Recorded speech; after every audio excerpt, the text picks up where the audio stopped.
I make guitars so people can have things, can have that guitar. But it's not the guitar only, it's the whole story about how that guitar is, why it's here, and the relation you have. It's the thing, it's the relation you have with people and what people do. Of course, I like my chisels, and I'm like, I love to work with my chisels. But if I didn't have my chisels, I will find a knife. I will find a way. It's like I will find a way. Yes. And if I don't have tools enough to make a guitar, I will make something else.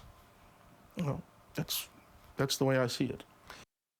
Today on Life with Strings Attached, we are live on location in Algarve, Portugal, with my guest, Adriano Sérgio. A life defined by extremes, Adriano's earliest memories are of fleeing his home country's fascist dictator to a new life in France, where he grew up immersed in beauty, only steps from Paris's famed Louvre Museum. Returning to Portugal as a teen, he was educated in the arts, then eventually to mandatory military service, where Adriano was tested to the extreme as the Portuguese equivalent of the famed Navy SEALs. After his military service, he pursued his love of music, earning his degrees in jazz performance on bass guitar and a prolific live performance and recording career, which ultimately led to a desire to build his own instruments, but not before spending years on the road as a guitar tech with heavy metal legends like Ozzy Osbourne, Dio, Anthrax, and others. As if this wasn't enough, Adriano has written and performed in dramatic theater around the world and was recently the subject of a documentary about a guitar collaboration involving wood from a famous Marques wine cellar and the 17th century earthquake of Lisbon, which was one of the key triggers of the Enlightenment. I thoroughly enjoyed my conversation with Adriano. I hope you enjoyed as much as I did.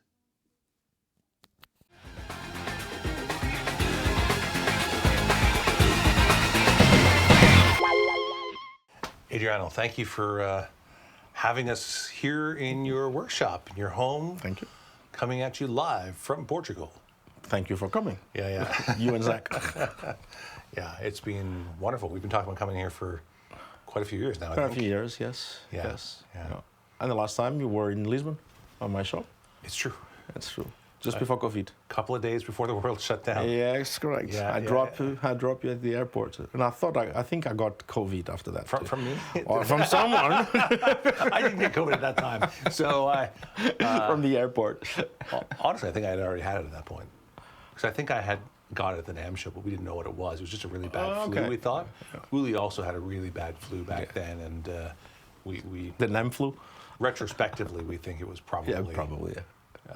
But anyways, we were okay. And so anyways, this is a conversation I've been looking forward to because, well, you're a fascinating guy. And your life has had so many different careers, different aspects, different interests.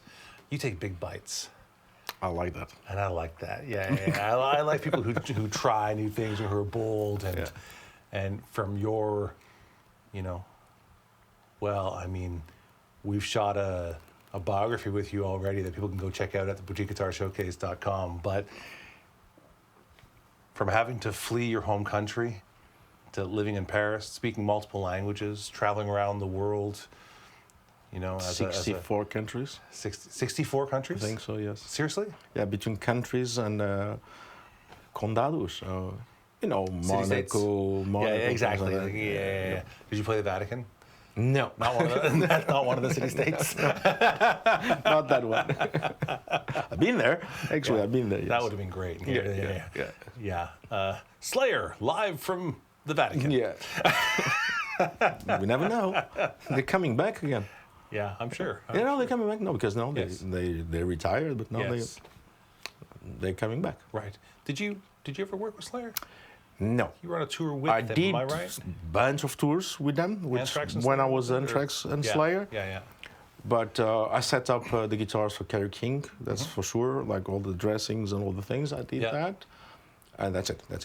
Yeah, and I micro-tech sometimes when the tech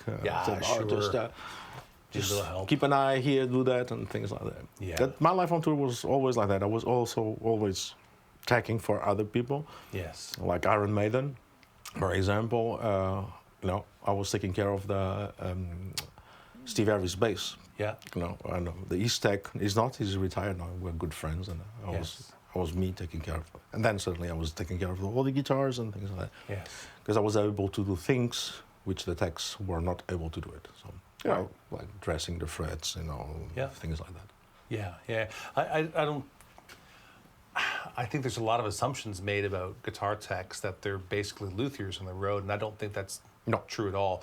And I don't mean to depugn them at all, but that's not really what their work is about. It's making sure that things are. Well, you should probably tell me, but make sure the guitars are in tune, the strings are fresh. If you break a string, you can change it real fast. And the tone, dealing with the tone, with the powers, changing the settings from the amps and things like that, the pedals on and off. The right guitar for the right song. Yeah. All that. And and keep the guitars in place, because we travel, the next move and all the things. But luthiers, there is more and more. But when I started, there were not that many. No, actually, I never met any guitar tech which was able to, to do a fret work.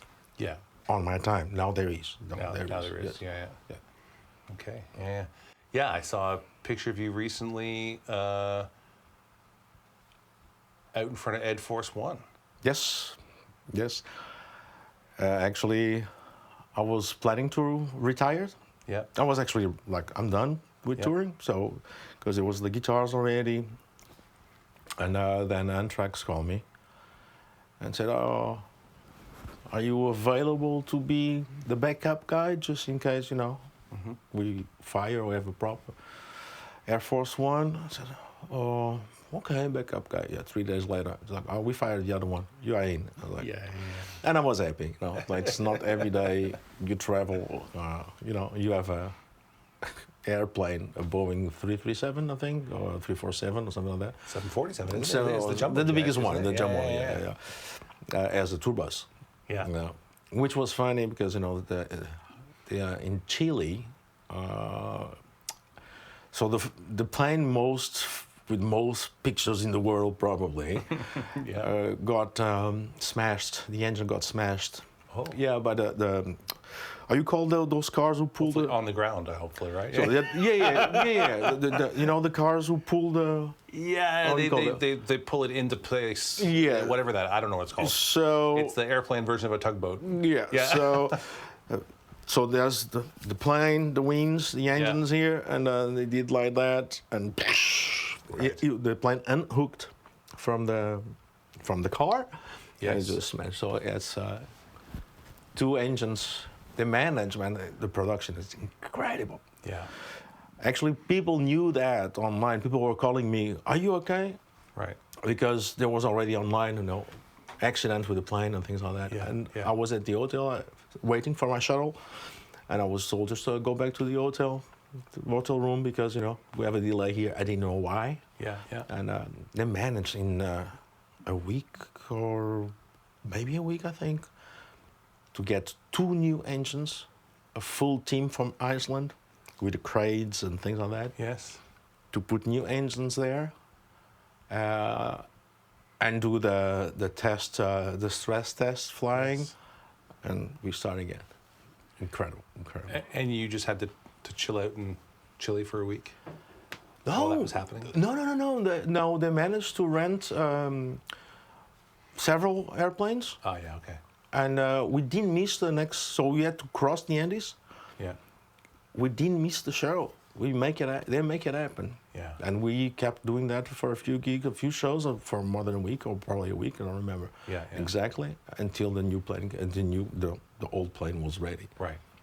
It was quite impressive. And of course, one of the biggest famous things about Ed Force One was that Dickinson was flying the plane every second flight or something of the sort, or No, I think it was every flight because he was using that tour to get his license to fly the jumbos. That was the reason. That was it. That was I was told, but recertify or something. Yeah. Because of course the 2 pilots were there, but I think it was every day. And the old band, they didn't travel with us all the time. Yeah. Sometimes they have like the private jets and things like that. Yeah. It was there. Okay. That guy is one of my earliest memories of basically the concept of what this podcast is about. A Life with Strings Attached, which is mostly actually about not the guitar.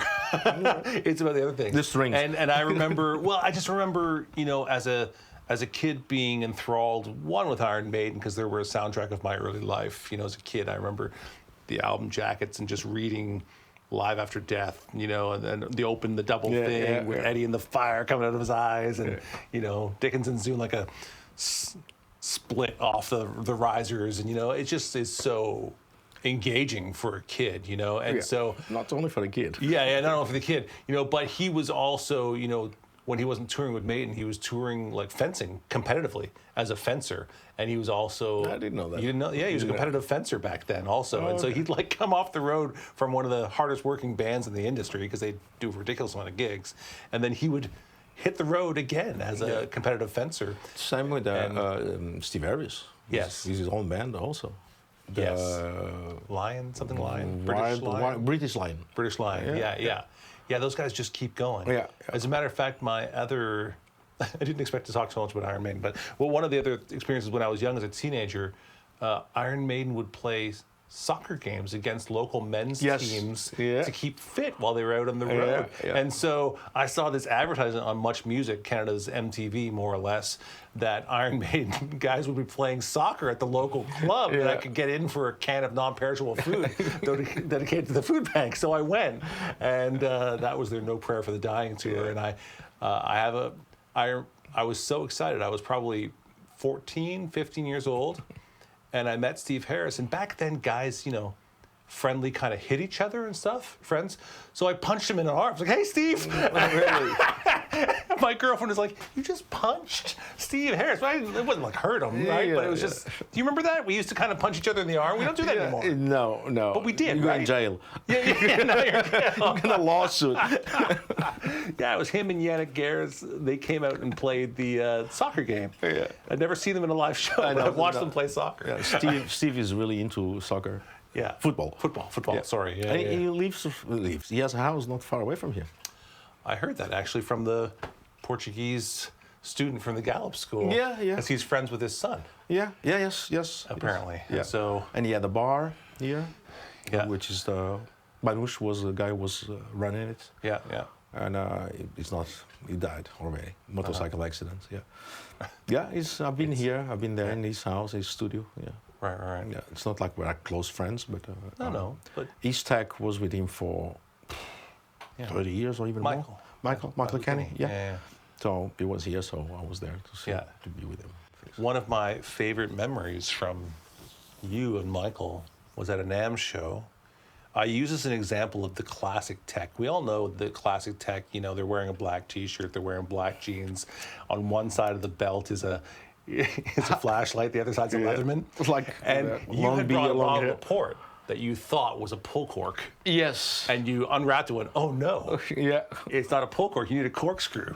And then you two went into action. And you're like, "Don't worry, we got this." You went down, you pulled out a chest, Michael pulled out his flashlight, turned it on you. And it was a classic couple of guys, techs on the road. That's our job. It was amazing watching you guys.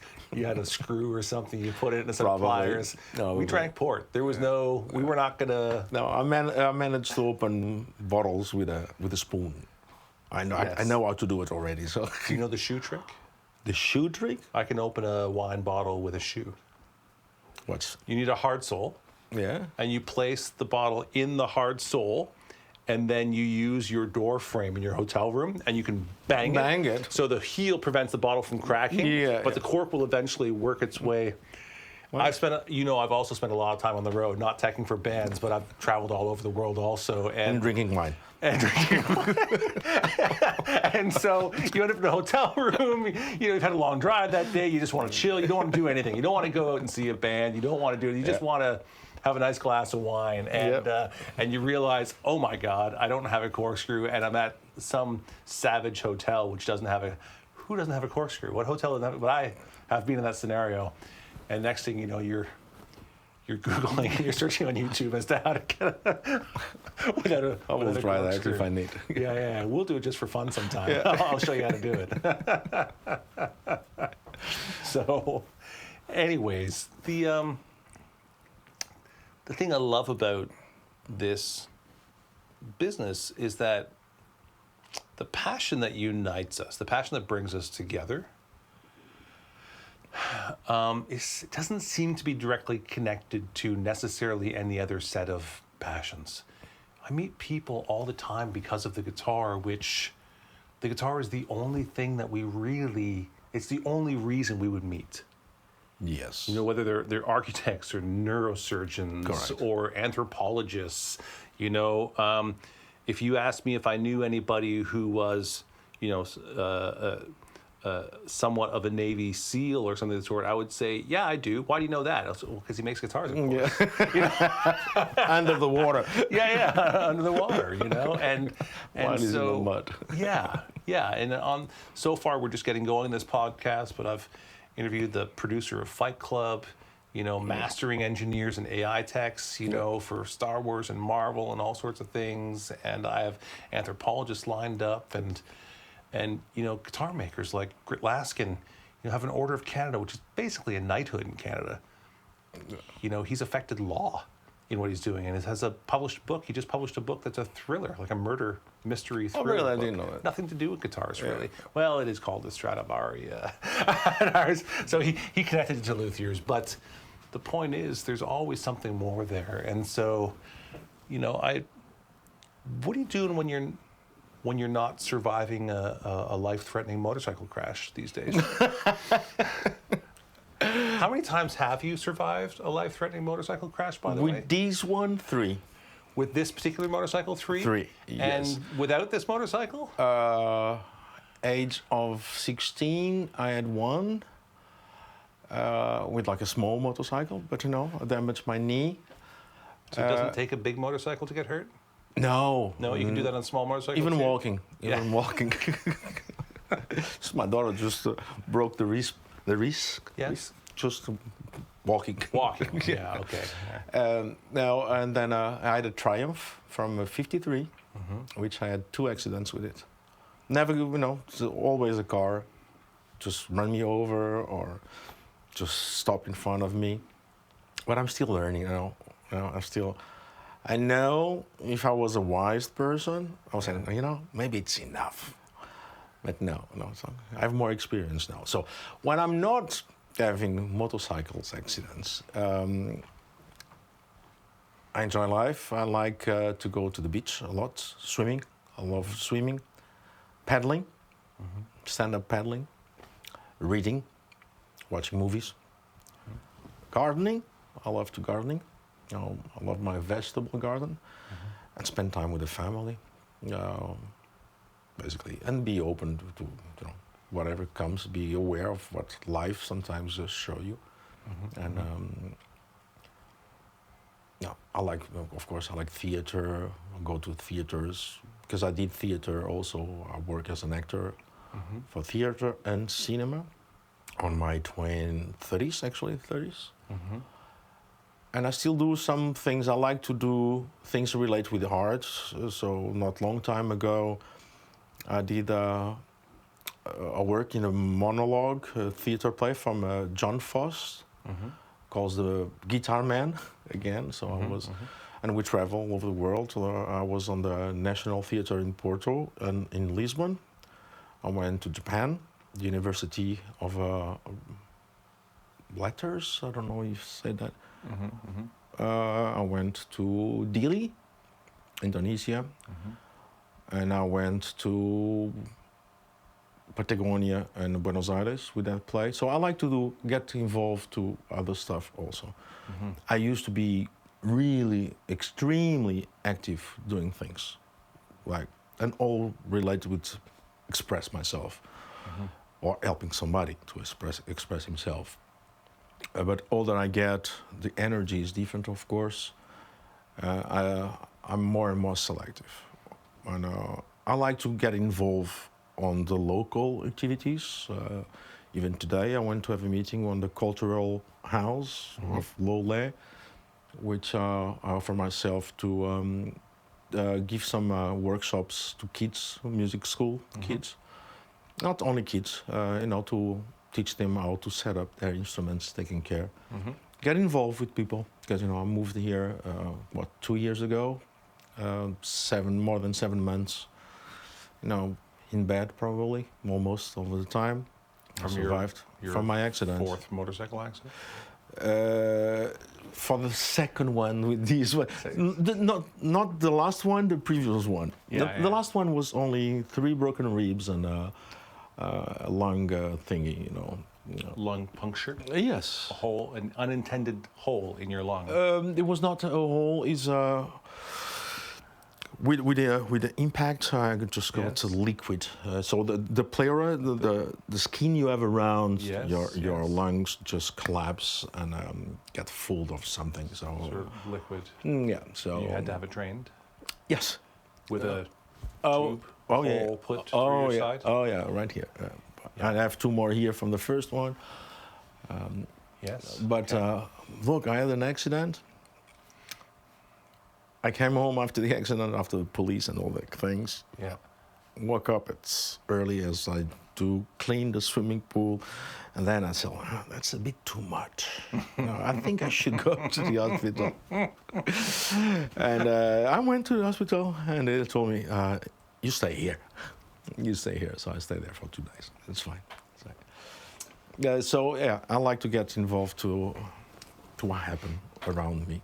All right, so something's just occurred to me. How much of that pain tolerance do you think you developed from your time in the military? A lot. Your training? A lot.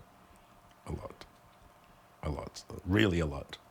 Yeah. Because, all the training I did, and not only training, I did a few, exercises and stuff, whatever. Yeah. You don't give up just because you have a little pain or, you need to teach yourself.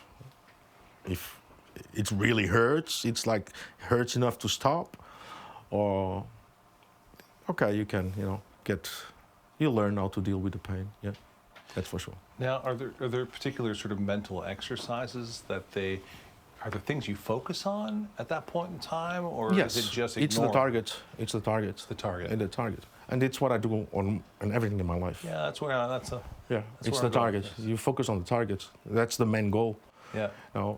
And then you have to be aware, maybe I have to be more careful, just to start to listen. You always have to listen to your body and your mind, that's for sure, but it's the target. Well, there's a danger there of just pure blind obstinance as well, right? So how do you distinguish between a target worth pursuing and just dumb obstinance of just, I don't quit?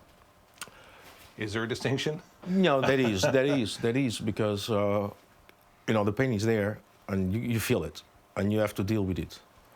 And when I say pain, it's not only physical pain, it's mental pain. And that's happened in life, and you have to be aware of your limitations. You have to be aware. Look, I can be picky or spoiled. That's not picky, spoiled, or you need to reach the target. That's because that's what you want. That's what you need, actually, sometimes, most part of the times. But you need to be aware of your limitations, always.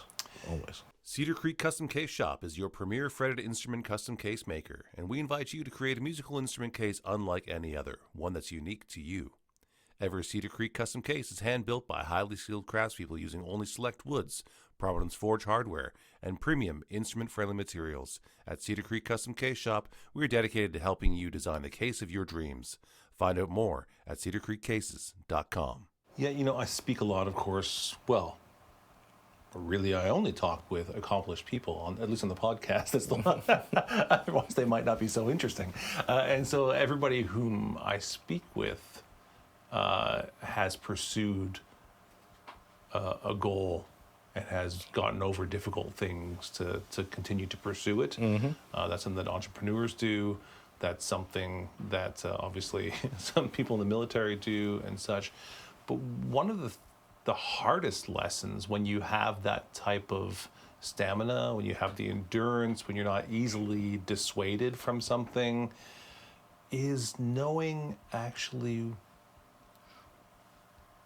when it's the term is really hard to translate. It makes sense in English. but it's knowing when it's time to kill your darlings, and the darlings aren't your people. It's the passion. It's that thing that you've fallen in love with, that project that you have passion for, that you fall in love with. But that there are moments, certainly in my business, where I've had. I remember when I was in musical instrument distribution, that there was a side of my business that was working very well, and there was another part of my business that basically the other side was paying for to keep alive. Yeah. But I loved it so much. I was so invested in the product. I'm a musician. I loved using the product myself, that I realized that actually I had to put this thing to an end. And that's really, that can be hard to do. And how do you distinguish when it's worth carrying on and when it's time to sort of say it's actually... Well, maybe I'm not the right person to give an answer to that, because when I wake up always before the work, the clock, the alarm. And I do what I do. It's not because, I don't think about money, but I know I need it. But I believe, I have a need to do that. And it's been working so far, so it looks like I'm doing something right. So as long it's working, as long it's not making a damage on your life and the people you like and respect, your family, friends, I think if you love it, you just keep going.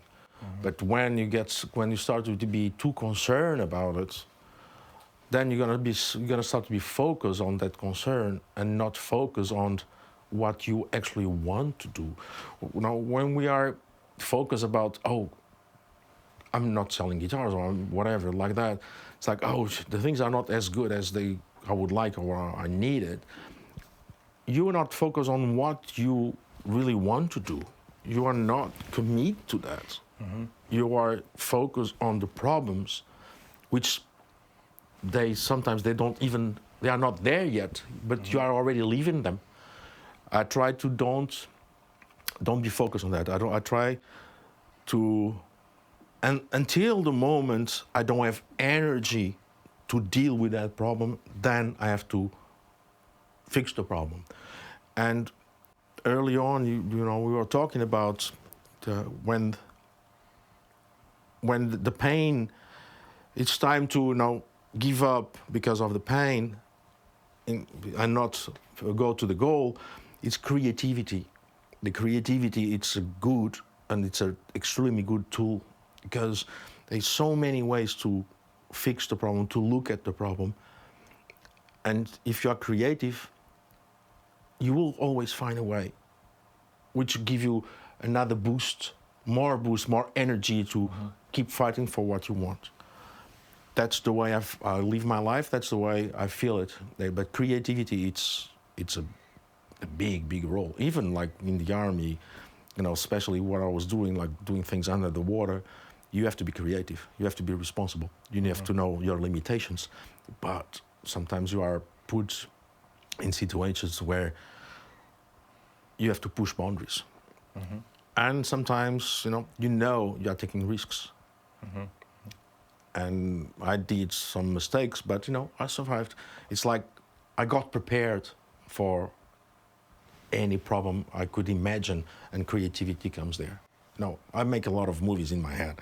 It's like I put the scenario A, B, C, D as much as and more I do that, I'm living a movie all the time. I'm watching several series at the same time. Yeah, so there's always different ends, different routes, different things to reach the same goal. It's tough not be focused on the problems, on the bad parts, but you cannot fully commit to what you want if you are thinking about the problems, about if that goes the way I want it. I learned that. I speak with Andy and people with more experience than in life, different, but more time. Andy Manson. Andy Manson, yes, and someone I really respect. And he told me also about his experience. Every time you are concerned about something, you are just feeding that problem because you are concerned about the problem. Yeah. I have a saying that I often use within our, well, I say company, but remember my company is a family company. Everyone who works within my company is is my wife or one of my children. But it's very normal for me to sort of reorient the team and say, okay, we recognize the problem, but we're going to focus on the solution. And solutions, yes. Yeah. So it's not that you ignore the problem, but you can't fixate the problem. You have to fixate the solution. Yeah. Right? And it's the same sort of thing. But there's never been a point where you've had two things you want and only one can happen? Two things you really care about? Yeah, I'm quite sure. Yes. Yeah. But not to the point I had. No, there was a bunch of them which I have to choose. Yeah. But without thinking too much, I know which one. If I have to choose between one or the other, I know it's that one. Now, do you think that's because you're very sure, or because you might be impetuous? I just listen to my feelings. Yeah. Because again, if I think too much, then. But that's me. That's the way I work. Maybe if I work in a different way, maybe it will be better. I don't know. But that's the way I know how to work. It's like listen your first feelings. Listen what you feel first, and that's the first answer. Because if you start to think again, then you're gonna start to think about so many things around both sides, and you gotta get more and more confused. All right, now where does that come from? Is that something that you were trained or taught, or is that just your own personal outlook? I think I was trained like that from my childhood. From your childhood? Yes. To trust the surviving. Your gut, the instinct. Yes. It's not something I never study about it. I never focused too much about it. I'm just talking about now with 58 years old almost, in December, looking at all my experience, all the options I took on life, and I changed a few things. Music was always there. Like for example, scuba diving and music. I had to choose. I had to, because my ears, because of the pressure, they were getting harder, and my hands also, they start to get, because I was spending a lot of time in the water, so I had to choose between one thing and the other, and I choose music. Even if I could have a really, really comfortable life as a scuba diver, money-wise, and I liked what I was doing, but there was a few points I wasn't happy with the working environment, and I love to scuba dive, so I still scuba dive. So I had to choose between music, which was a challenge. I don't even know why I choose music. I think music chose me for a bunch of things happen. And I choose straight. It's like, okay, no, I'm gonna start, keep with music. Being poor. Forget the amount of money I was making every day, week, months. Of course, I had a backup already. That helps. And I always knew, okay, if I need to go back, I will go back. If I change my mind, I will go back. And so I choose music. And I don't regret, and I still scuba dive, and I still love scuba dive. The same thing with music. When I was playing, then I decided to tag because I was not happy with making money with the music I was playing. And that's so my life tell you, like, okay, what you want. Now, if I choose to have a comfortable life, which was already established, I will choose, okay, I'm gonna keep scuba diving, or we're gonna keep playing music I don't like, but it's comfortable, I make money. And I will decide, no, I need to be happy. I need to wake up. I need to go to bed and sleep so tired and wake up so fresh and so full of passion and the need to keep going, keep doing. And I wonder if I have to change even guitars, if I have to change one day, I don't know. I have no idea, but I'm open to that. No, I don't think that will happen, because that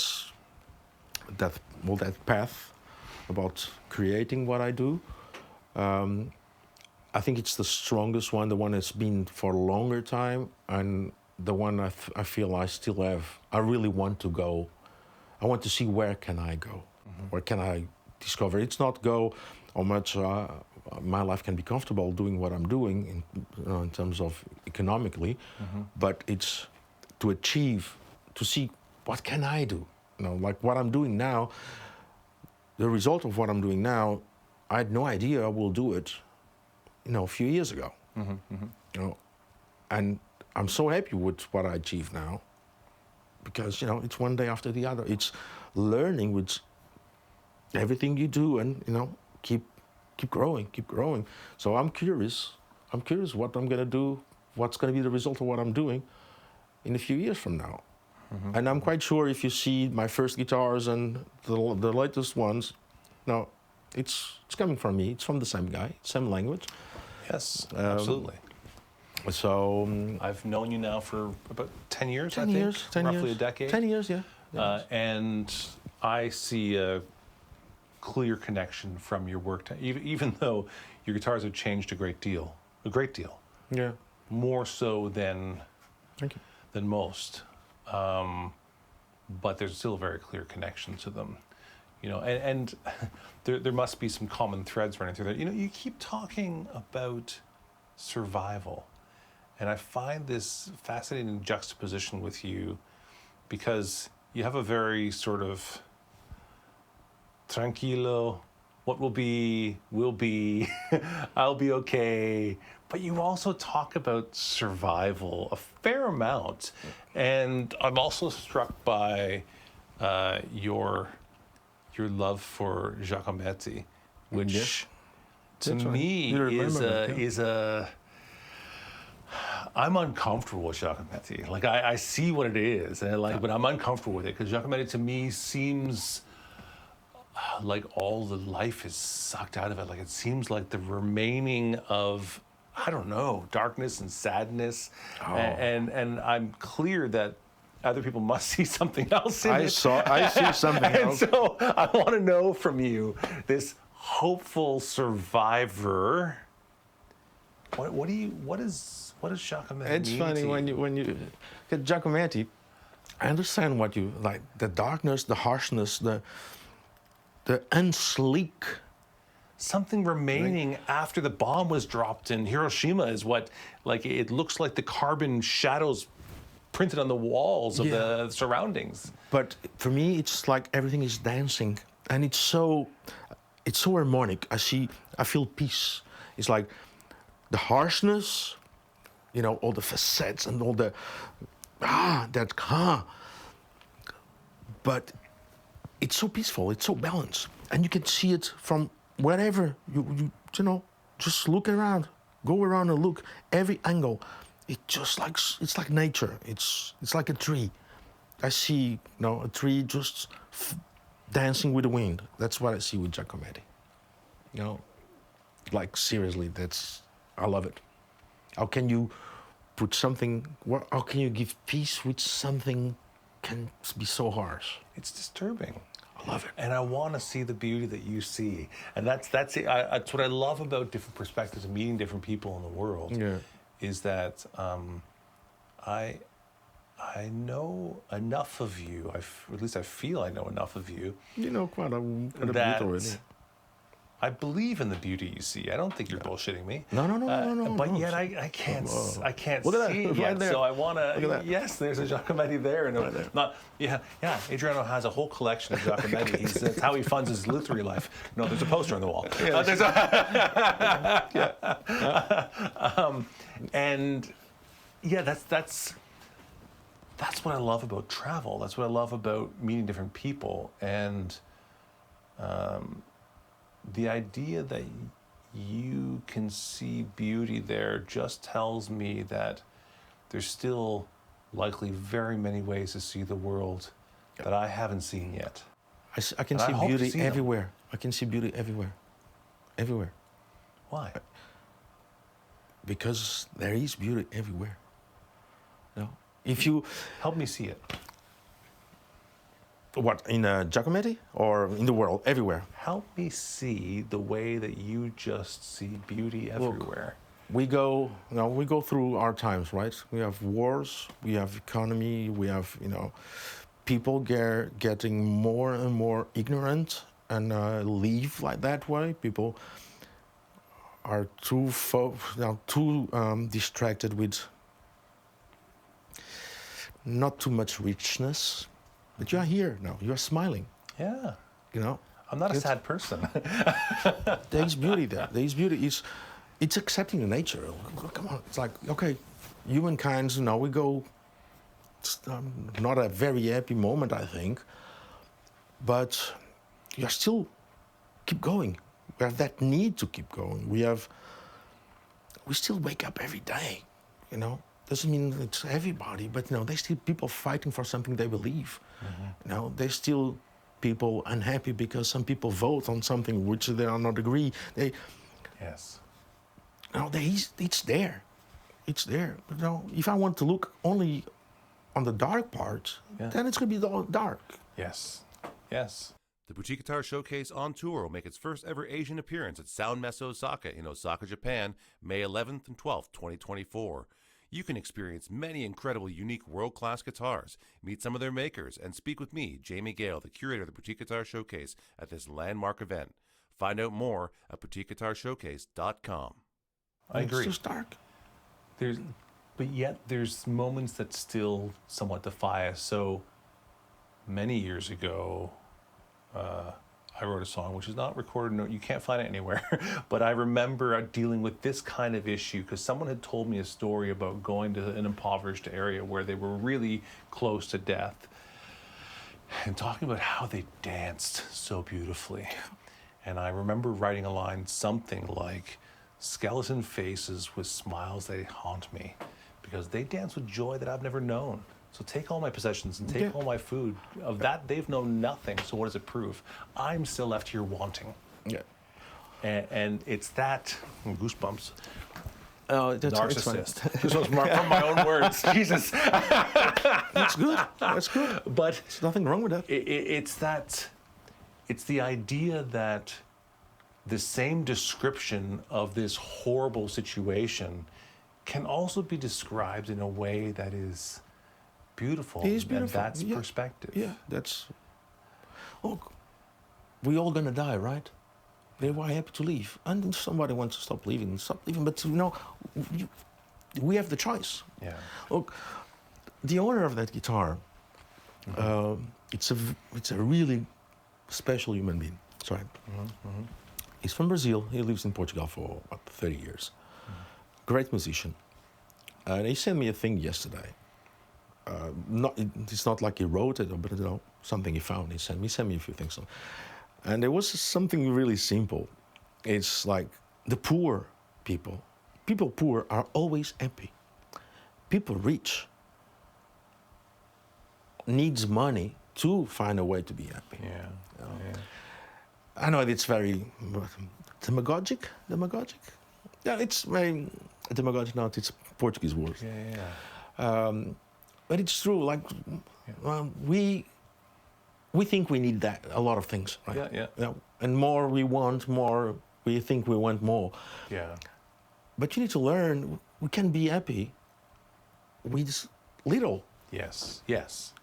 And we have nothing. Even people, we think, oh, we have a car, we have a house, no, we don't have anything. No. Yeah, it's awareness, right? So actually this came up, I don't remember who I was talking to the other day, but I was talking to somebody about this because both my parents grew up in basically abject poverty. They survived off of like whatever was passing through the land at the time. My grandfather was shooting pigeons and they were eating frogs' legs or whatever they could. My mother's first grocery store, I think she was 17. No. And my father grew up in a small fishing village in Newfoundland. My mother grew up in the surrounding area of Toronto. My mother was aware because there were haves and have-nots. Yes. My father grew up where everybody was a poor fisherman or working in the sawmill or whatever it happened to be. And they only talk about happy memories as a child. because there were no haves. There were only have-nots, Yes. right? And so it was the contrast of the haves that might, if I had that, I might be happy, whereas, my dad had one of the only bicycles in the village that he got, but it had no tires, so he tied a rope on it. Yeah. And so every rotation would be the knot. Yeah. And then bump over the knot on the rope on dirt roads, and so it was, but yet they're happy. My father's from Newfoundland, and they're all known as happy, dancing, laughing sort of people, But it's that it's totally that there is perspective in the matter of. Yeah, it's tough sometimes, But when you start to compare your life with other people's lives and things like that, that's when the things can go wrong because you don't compare your life with no one's lives. Yeah. You have to find where is your life, what you want from life, how you want to feel with the life you have. Yeah. Well, it's not like what you want to have. Maybe things been happening in my life. It's not because I make a plan. It's not because I designed it to be that way. I just leave what life's put in front of me, and try to do what feels me comfortable, make me feel comfortable and happy, and share that, show that to the people. You have to share. Yes. You have to show people. Yeah. Not with words, with your behaving. All right. So now let's thread this needle. How do you bring together the fact that you are singularly focused on a goal, yet you don't need things to be happy? Sorry. So you don't need things to be happy, yet you are singularly focused on a goal and you actually have many achievements in life. Yes. So what is that driving if you're not trying to, I think that many people make the assumption that you're after something because you feel it's going to bring you some level of satisfaction, which we might equate to happiness. Yes. And so if you're driven by the acquisition of experiences or doing things to become happy, yet you say you are happy because you don't need anything, those things seem a bit at odds. Tell me why they're not at odds. It's not like I don't need them. I know I can be happy without having them. Mm-hmm. I know that. I like to, I make guitars so people can have things, can have that guitar. Mm-hmm. But it's not the guitar only, it's the whole story about how that guitar is, why it's here, and the relation you have. It's the relation you have with people and what people do. Mm-hmm. Of course, I like my chisels, and I'm like, I love to work with my chisels, but if I didn't have my chisels, I will find a knife, I will find a way. It's like, I will find a way. Yes. And if I don't have tools enough to make a guitar, I will make something else. That's the way I see it. So, why make anything? That's a need I have. I have needs. Why make anything? It's because I want to see what it's already there, but I couldn't see it if I don't make it. If that makes sense. How do you know that's not a hallucination? How do you? I can imagine something. Yeah. And usually before, when I start to make a guitar, not only guitar, but I've been focused on guitars for the last years. Mm-hmm. I see it before. I see almost. I can hear it almost. Mm-hmm. And then I feel I'm ready to start to make it. Mm-hmm. Mm-hmm. But I'm not sure how it's gonna sound and how it's gonna look until I can make it. Until I make it. And in the process of making, I get surprised with what happened, like difficulties or a learning curve who makes me change what I had in my mind only. Mm-hmm. And about the sound, I need to make it to hear it, and for other people hear it, and for other people use it, and making things which I will never hear it if I didn't make that guitar. Or basically that's it. So I have a need. I think it's a human need to make things. Why we make things? Why? It's because some people don't get bored doing nothing, you know. You know, if I win the lottery, I will keep doing what I'm doing. Yeah. You know, I will not change. You know, maybe I will change the conditions or whatever. But it's, for me, like, doing nothing. It's tough. You know, it's tough. It's really tough. So when I agree, as humans, we do need to make things. As a matter of fact, our ultimate embodiment of humanity, if we define it in the sense of a deity, whether you believe that there are existing deities or man-made deities, all of the remaining deities are based around the creation story. All of them elevate this being, which is capable of creating anything. And that is sort of our ultimate sort of position to arrive at. And so... Express yourself. Yeah, the expression there. Expression, yes. Now, and more you do, more information you have to do more. Yeah, you learn something new, and that reorients your perspective of the world, and you and you have something else, more. You know, it's like more information and more information, more information. It's a wheel, and sometimes it's just in English, I don't know. I'm a bit so. Try in Portuguese. We'll put it in subtitles. No, it's not even in Portuguese. It's like it's a lot of thoughts.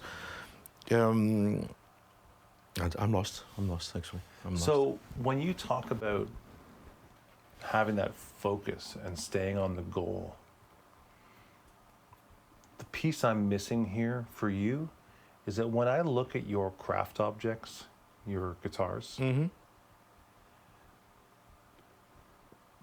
I make the assumption that the process is not a vision that you pursue, but more of a moment that you embody, because your guitars look like a physical moment of going with the flow.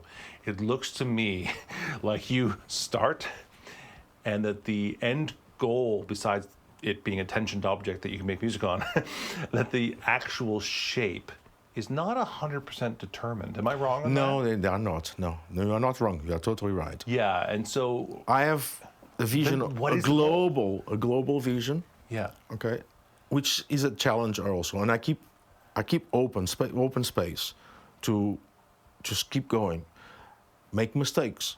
You know, a mistake. It's only a mistake if you look at it as a mistake. A mistake could be an opportunity to find something new, and I have that, and also because I feel secure enough to deal with the mistakes.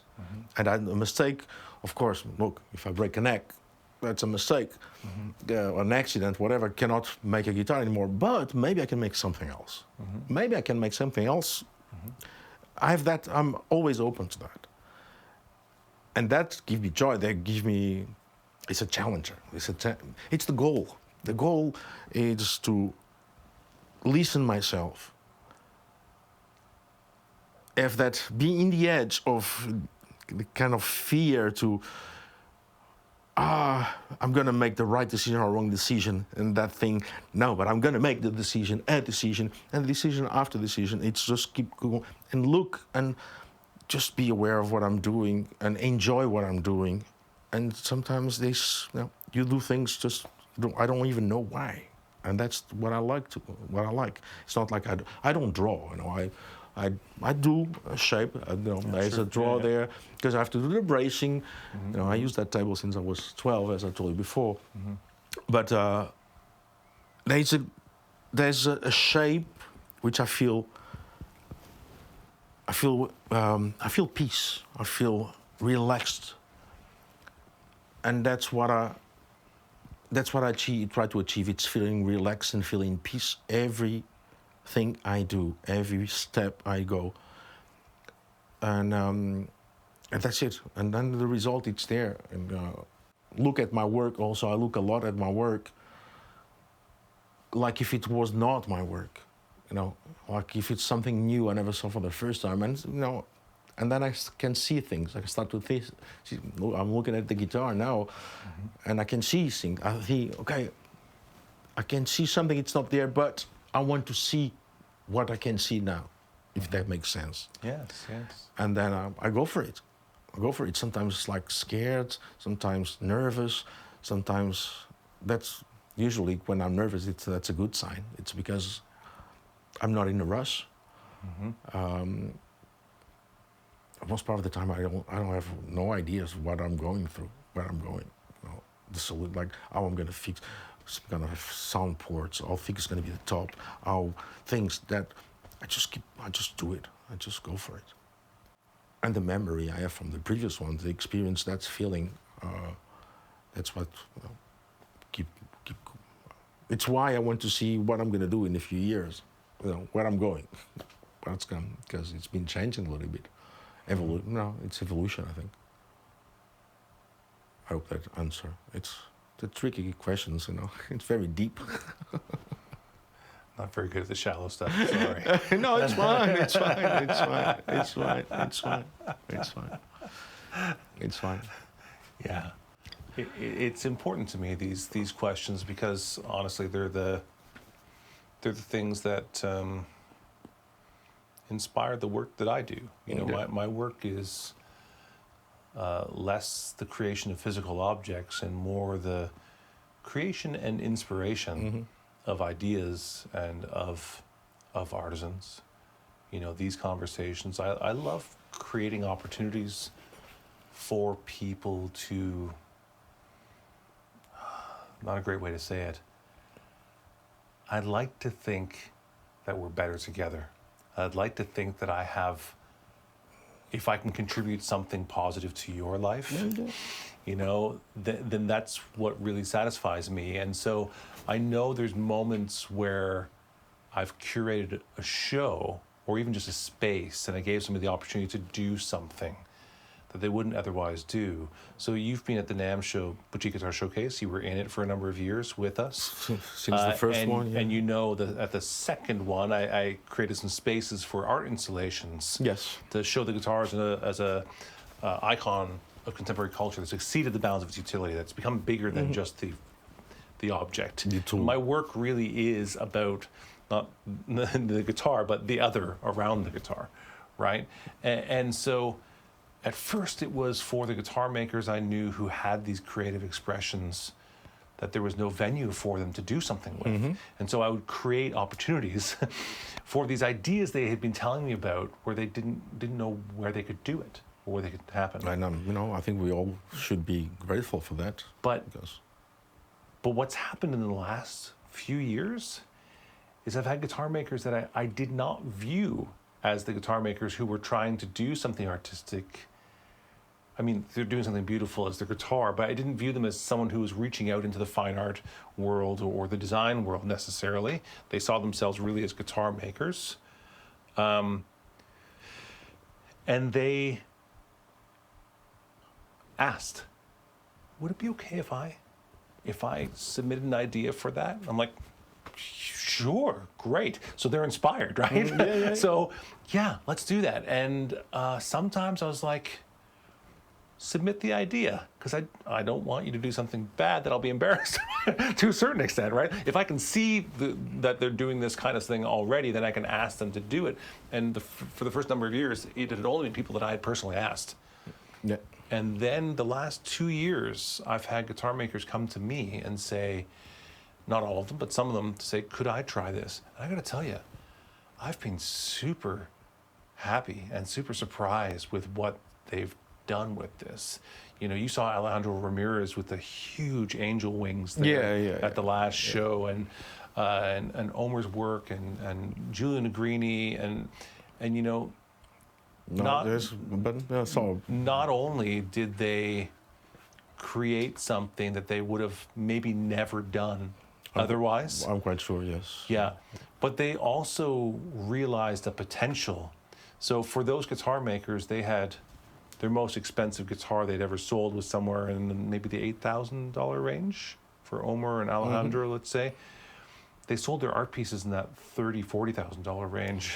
And now they're like, wait a second. I don't mean just greed. I just mean it blew the doors open on what possibilities were for them. Show them these people actually respect and value what they're doing. Yes. You know? Yeah, definitely. Exactly. Yeah. And so now so for me, it's not the money part of that, because frankly, I don't make any different money for that, for that part of it, but it's the fact that they feel like they have possibilities that they didn't know otherwise. And I feel like yes, they're fields, living a fuller life somehow because true. of those opportunities. That's true. That's true. And so I've been saying for years, I don't, my goal is not to sell guitars. My goal is to change the way the world thinks about guitar. Not because I don't sell guitars, or not because that's not important, but it's just never been the goal for me. And so I see what you do similarly. I sort of see that you are creating these things and you're on these goals, but often people probably see the wrong part of what the motivation is, that there's a motivation that is running parallel to it in some way. And the fact that it is like these conversations, the guitar is what provides the opportunity for me to have these conversations with people. Yeah. But it's a bit of a MacGuffin. Do you know what MacGuffin is?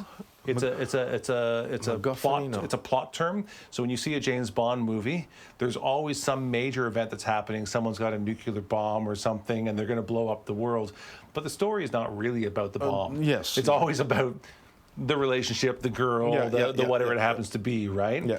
And so the MacGuffin is the bomb. It's the plot tool for the story. And for me, I love the guitar makers, the inspiration, the ability to help people realize their dreams and goals around that. Look, it's still art for some people. See a guitar out of the guitar. People, the guitar is a guitar. It's not, but the guitar is actually a canvas for many things, and it's a tool also which can be used to make art, also music and art, or art with music or without. And that's it's we are educating the public also, because until not long time ago, the guitar could be a canvas because of the inlays or because of the whatever, but it's more than that now. It's more than that, and that's take time. They take time to educate people, and but that's what I do. Like on my website, there's meaningful, detailed, storyful guitars, and the reason it's because my decisions there, most part of them, they have a meaning. In my head, only me can see it. I decide to do that, or I accept to do that because there's a meaning inside.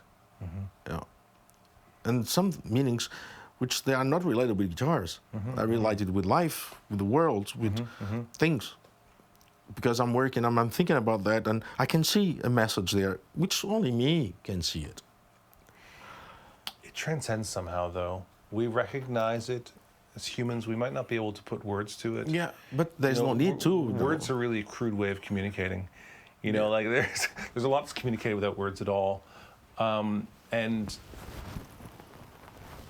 one of the things I find so interesting about your work and your life approach is, again, I see it a little bit more as a journey, and that for whatever reason, this quote that supposedly of Michelangelo, where he looked at the block of marble and said, I saw, I think, the Moses inside, and I had to free him from the block of marble. That's exactly what I feel. That's how I see you approaching a piece of wood. That's exactly how I feel it. Yes. You're going to free the guitar from inside that block of wood. Yes. It's most part of the time that they are there.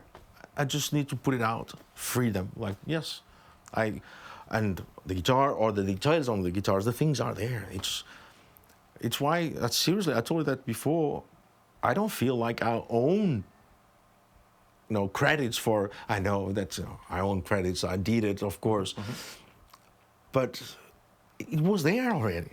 I'm so lucky to feel freedom to put my hands on it and try to put it out. That's the way I feel it. And I think I'm just a lucky person. Imagination, we can look at the floor now here, right? Some people see floor with dust, wood dust. I see a lot of things. You know, I can get a pen. If I just draw what I'm seeing, Yes, yes. I see it. But that happens all the time, all the time. You know, your wrinkles on the shirt. Yeah, I don't have wrinkles. I swear I've seen this shirt. No, seriously, I'm mental, man. I'm just mental. I'm with you. The ability to abstract is Yes. you know, sometimes debilitating.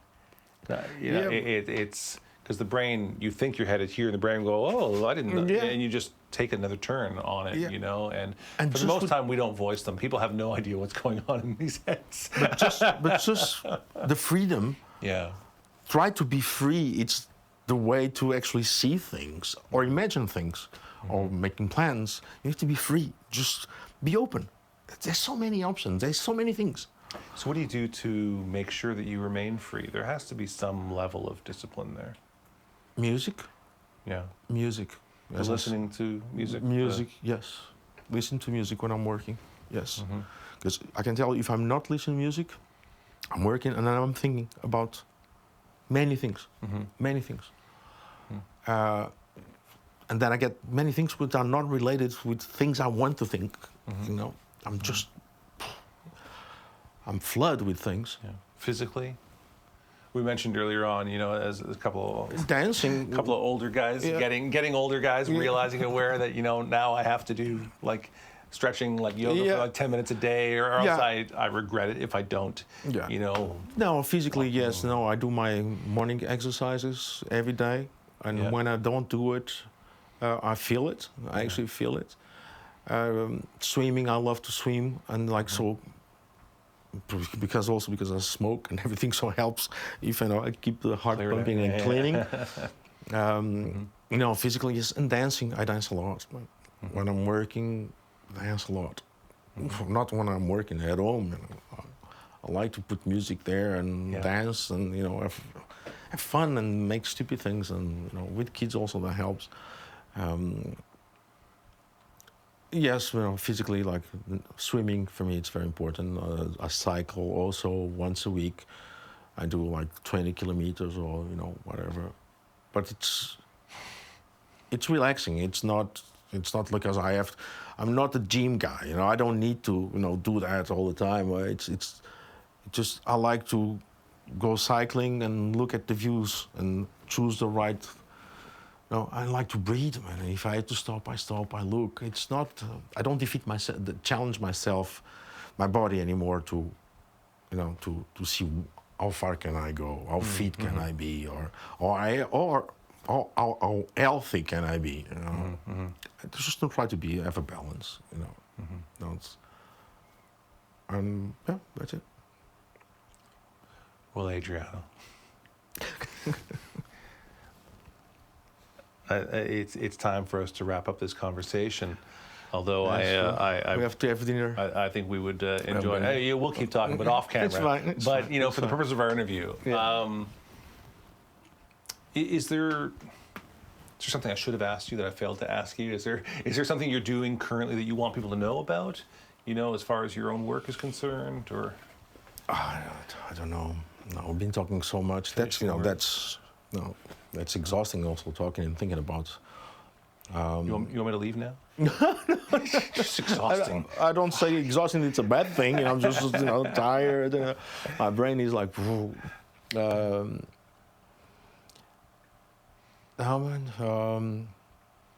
Keep doing what you're doing, man.